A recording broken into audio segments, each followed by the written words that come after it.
இந்த மனிதனின் கண்களில் பார்க்குதல் கொலை தண்டனையாயுள்ளது என்பதை நீங்கள் அறிந்தீர்களா? அவரது பெயர் இஸ்மாயில் ஷரீப். மேலும் அவர் 18ஆம் நூற்றாண்டில் மொராக்கோவின் அரசர் ஆவார்.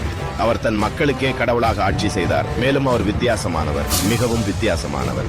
அதாவது அவர்தானே அரிப்பாக கருப்பு இரத்தம் கொண்டிருந்தாலும் அதனை அடிமைப்படுத்த தீர்மானித்தார்.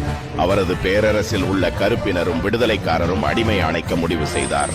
மேலும் ஐரோப்பிய கிறிஸ்தவர்களுக்கு மிகப்பெரிய சிறை கட்டி அவர்களை சுவடியில் வைத்தார். அவர்களை நிற்கையில் தூண்டுவதற்காக வைக்கச் செய்தார்.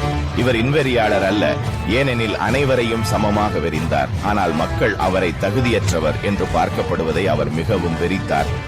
அவரை பார்க்கும் மட்டுமே மக்கள் கொலை செய்யப்படுவார்கள்.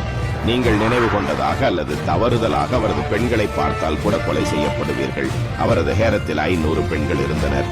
எந்த குற்றச்சாட்டுகளையும் தவிர்க்க அவரின் நீதிமன்றத்தில் நுழையும் பொழுது மக்கள் தரையில் முகத்தை கீழே வைத்து படுத்த வேண்டியிருந்தது.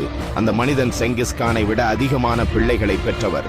வரலாற்றில் மிக அதிகமான பிள்ளைகளை தந்ததற்கு அவர் பெருமையுடன் குயினஸ் உலக சாதனையை பெற்றுள்ளார். அதுவும் 828 பிள்ளைகள்.